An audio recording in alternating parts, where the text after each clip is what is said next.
Hi there, my name is Dr. Katie Saint, and this video is about autism spectrum disorder. So, autism is getting diagnosed more than it's ever has before, and part of that comes from awareness. So, more people are screening for it and seeking out a diagnosis. The CDC came out with a report in 2020 that said 1 in 34 boys are diagnosed with autism. And what's crazy is 1 in 144 girls are diagnosed with autism. So it's being diagnosed way more in boys than girls. Children are typically diagnosed around age 4, but they can be diagnosed as early as 2 and sometimes slightly earlier. Less than 25% of adults with autism are living independently, but that's a number I feel strongly that we can change. If we address those barriers and work through some of those skill deficits, we can help a lot of people with an autism diagnosis live a successful, meaningful adult life.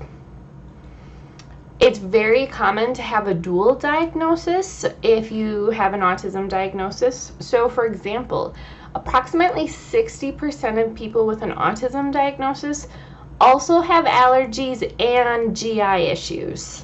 It's also extremely common that they have sleep issues too. About 66% of people with an autism diagnosis struggle sleeping through the night. Approximately 31% of people with autism have a developmental delay as well, but the majority of people with autism have average intelligence or higher.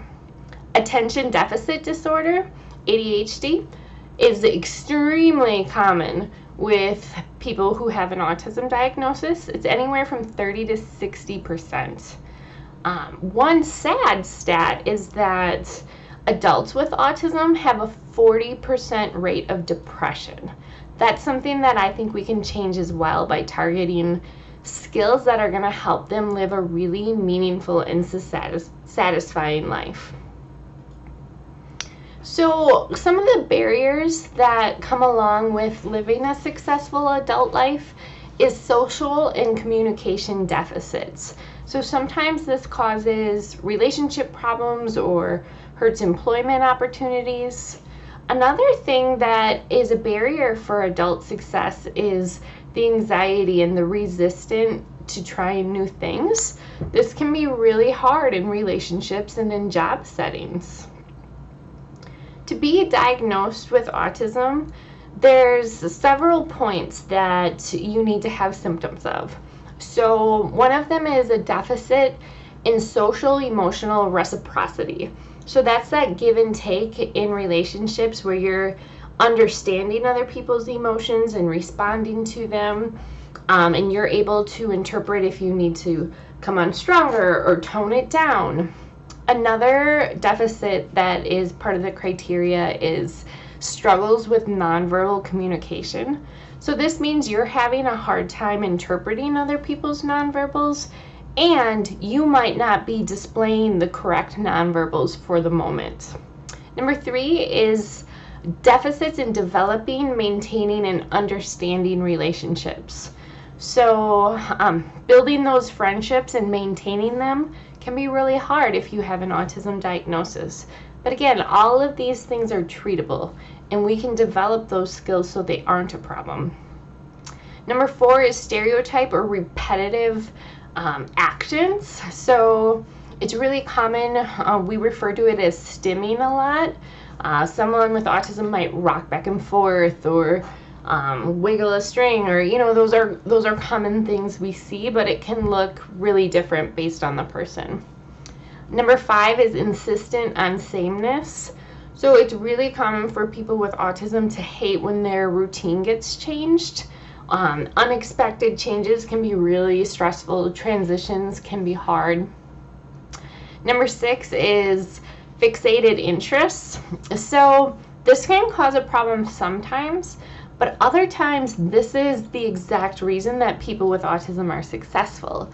So for example, Steve Jobs has a fixed interest on electronics, right? He created Apple. And so that turned into a highly successful career for him. So if we can channel people with autism skill into a career, they could be wildly successful with it. The next one is hyper or hypo sensitivity to sensory experiences. So some people that I've worked with don't feel pain. They can break their arm and it's like no big deal. Where some people that I've worked with, if they can feel the tag on their t-shirt, that's extremely uncomfortable and just feels like sandpaper to them. So it can go both ends of that spectrum. So if you have these symptoms, or maybe a loved one has some of these symptoms, a way to evaluate how severe it is or if it's a problem or not is to kind of put it on a scale and ask yourself, how negative of an impact is it having on my life? None, a little, somewhat, quite a bit, or a lot? If you're checking the boxes that, oh man, like this is having a huge impact on my life or my child's life, that's an indication that therapy might be beneficial, and you might want to work through these symptoms so they don't cause future pain for you. So some of the strengths that go along with autism is that it's extremely common that people with an autism diagnosis have really great memories. Sometimes it's absolutely mind-blowing to me the amount of facts that they can remember, or just like they maybe can memorize an entire movie and replay it in their minds. It's incredibly impressive. A lot of times people with autism have really direct communication, and that can be really refreshing because you don't have to guess what they're thinking or feeling. It's really common that people with autism have math, computer, music, and artistic skills. It's really common that they think about things visually rather than with words. And something that is really interesting, young children with autism often can decode written language before they even understand it. So this is a really impressive area. It's really common that people with autism are detail-oriented, and in fact, Microsoft caught on to that, and they recruited people with autism because of that skill. So there's a ton of famous people that have autism that are hugely successful. So a couple examples is Dan Aykroyd. He's in Ghostbusters. The creator of Pokemon. Susan Boyle was a singer. Albert Einstein.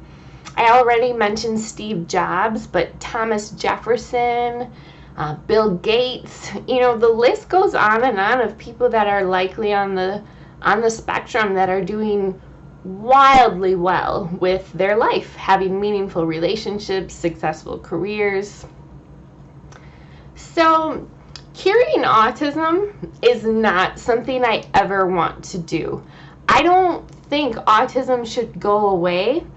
I think that we just need to work through some of the things that are causing problems.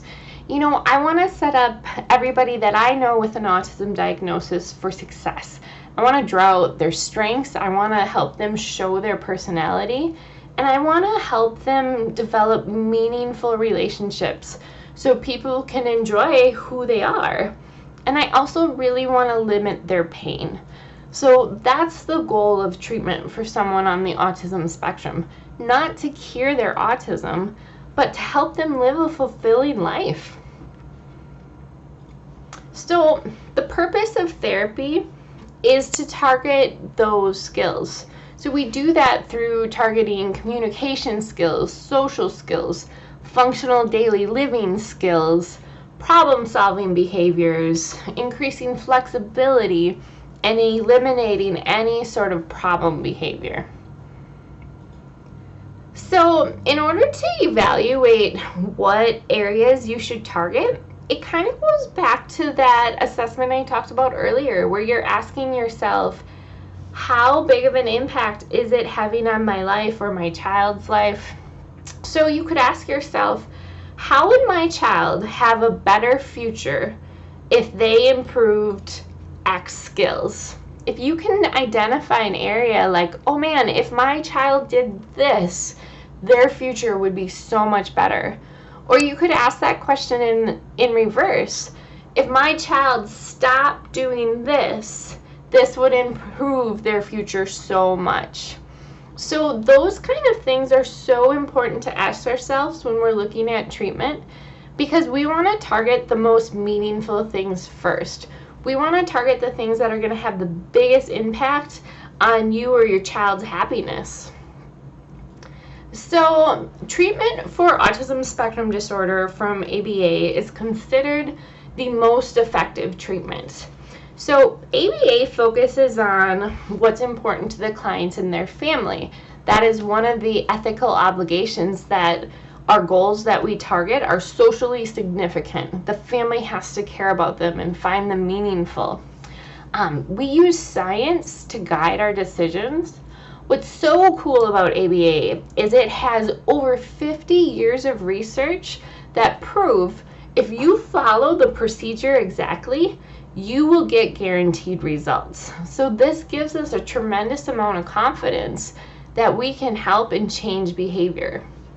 So ABA Services also has an ethical guideline that we have to be effective. So if we're not making progress, if we're not achieving our goals, that means we're doing something wrong and we need to fix it. So we take data and we do all this stuff to track our progress to make sure that it's worthwhile, and because we don't want to waste your time. We don't want to put you through this if we're not getting the results that you want. So ABA can address all sorts of areas. There's no behavior under the sun that ABA doesn't apply to. So it can help with emotions, depression, anxiety, OCD. It can help with executive functioning skills. So ABA can also help people be better advocates for themselves and increase their confidence. So it's really important to recognize when you have ABA treatment that any area that you feel like is a problem, talk to your therapy team about, because we can address it and we can help you with that. We just need you to tell us what it is you want to work on. So to conclude, autism spectrum disorder is amazing. It's really cool. So many people with autism are so gifted and so talented. And there's a few things that go with that diagnosis that commonly cause trouble, but those things are treatable and we can work through them and we can shape them into a way that doesn't lead to pain. So reach out to your therapy team. If you don't have one yet, find an ABA provider near you so that you can get help and you can learn how to live a really meaningful and fulfilling life. All right, thanks so much for listening.